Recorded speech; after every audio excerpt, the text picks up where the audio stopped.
Okay, so what had happened was I committed second-degree murder on this spider that was on my wall earlier. I had to go send him to be with the Lord. It was time. I seen him and I didn't like him. He had to go. Locked, cocked, and loaded. But in other news, I wanted to follow up on my viral, I wouldn't call it viral, but my video that got 3,000 views on this channel talking about me quitting the military, why I left for good. I got a lot of response on that video, a lot of angry people on that video. There are a lot of comments that you guys did not see that YouTube flagged just because they were so inappropriate, and I had to go through and either approve them or deny them. And I denied all them hoes.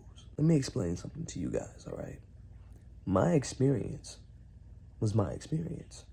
I'm speaking on my experience and why I felt it was time after 9 years for me to get on up and out of the military. Now, you can psychoanalyze and come up with your own theory on why it was best for me to leave, but I'm telling my story.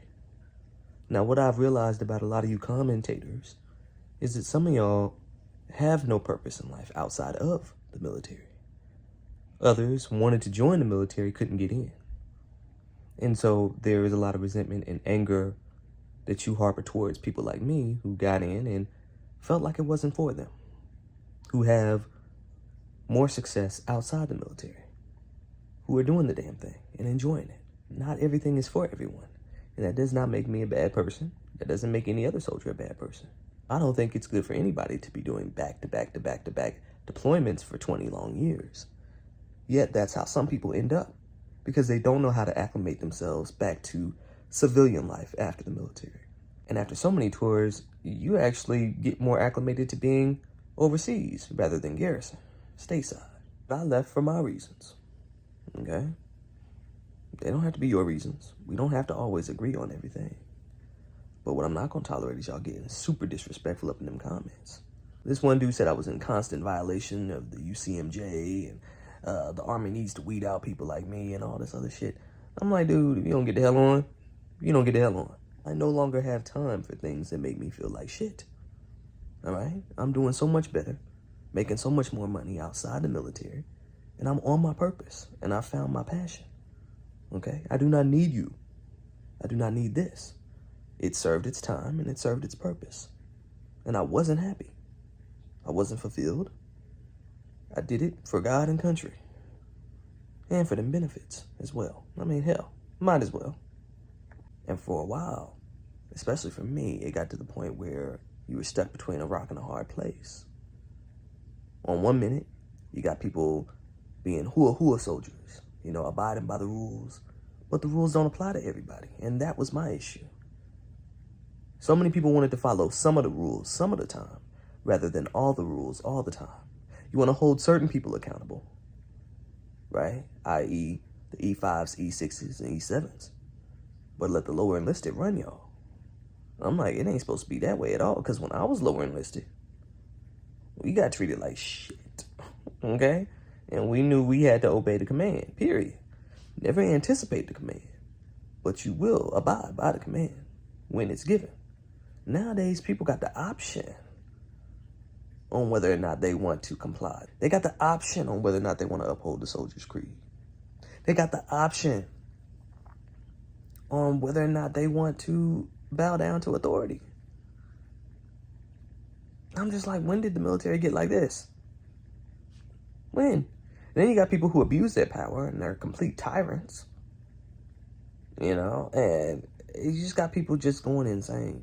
The military ain't what it used to be. And it's not for everybody. It just isn't. You can get mad. Now, I told y'all I made money on my social media accounts, and all of a sudden, my credentials are being questioned. People in the comments like, man, you only got 99 followers on YouTube and this and that. How you making money on it? First of all, it's over 100 now. I got over 100 followers. But second of all, and most importantly, this is a little baby-ass account that I barely get on. This is a baby account. My main account, Justified by Jury, is 77,000 followers. 77,000. Get it right. My TikTok, where I'm running my mouth, 40,000. I'm making good little taste of change on these sites. I'm doing my thing on these sites. Let me do my thing. As for this account, this is just me getting on here, chopping it up with y'all, cutting the bullshit. You know, we all just chilling on this account. This ain't really nothing. Don't let this fool you. But due to my mental health issues, from what I endured while in service, I draw disability now, along with all my body's ailments from my time in service overseas. I'm way too young to be feeling this old. I'm not even 30 years old yet. What the hell? But now I'm having to undo years of mental trauma and post-traumatic stress from my time in service. So yeah, I'm thankful that it's over. I'm thankful that that time of my life is over. And I found my purpose. I love telling the stories of others. I love being a voice for the silent. I love what it is that I do outside of the military. I went through the pain so I can come out on the other end.